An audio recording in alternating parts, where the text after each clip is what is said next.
The latest labour market figures threw up a surprise rise in unemployment today.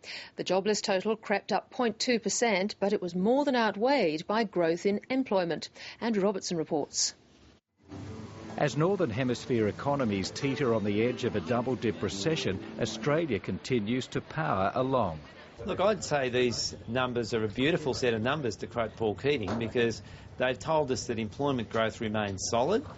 23,500 new jobs were created in July, although the surge in full-time employment of recent months came to an end with all the gains coming from part-time work.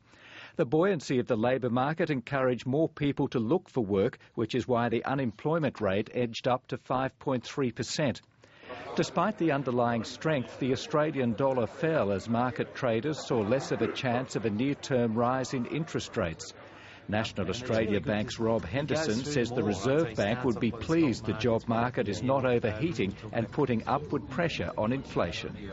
Looking at the trend in the unemployment rate, which has been at 5.2% now for the past 3 months, off 5.4% in January, it's not falling rapidly at the moment. So I think that does leave the Reserve Bank comfortably on hold. Also contributing to the Australian dollar's decline today was the big hit taken by Wall Street overnight, as weaker than expected economic news from China and Japan reinforced the negative outlook for the US economy, which had been created earlier this week by the Federal Reserve. Commodity prices also fell. The market's not buying economic growth in the US anymore, and the Fed sort of has confirmed it. Therefore, equity markets are having a difficult time going up, and bond markets are saying that things will be bad for the next few years, actually, to come.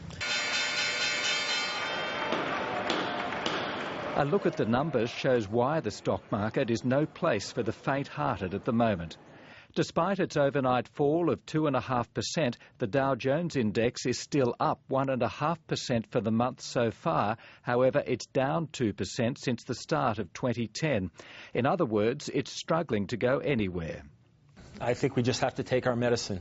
This is a very tough situation. The government's already done a tremendous amount. I think people are worried that there's not much more they can do, and it's really going to be up to the private sector. And their executives want to see more confidence in end demand before they hire. And so we're just going to have to hope that that gradually improves over time. The gloomy tone on world equity markets was not helped by this assessment of the British economy from the Governor of the Bank of England. Business and consumer sentiment have shown signs of softening. Measures of financial fragility remain elevated, and there is great uncertainty about the outlook for both the United States and our most important trading partner, the euro area.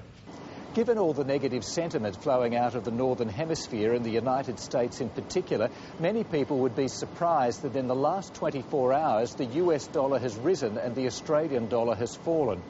The reason for that is that the United States is home to the world's deepest and most liquid market in low-risk money market securities such as Treasury notes and bonds, and investors flock there in times of uncertainty. For the Australian dollar, unfortunately, it's highly correlated to share markets and equity markets around the world, commodity prices.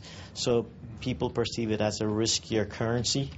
So when share markets go down, Australian dollar goes down. But at around 90 US cents, the Australian dollar still remains exceptionally strong.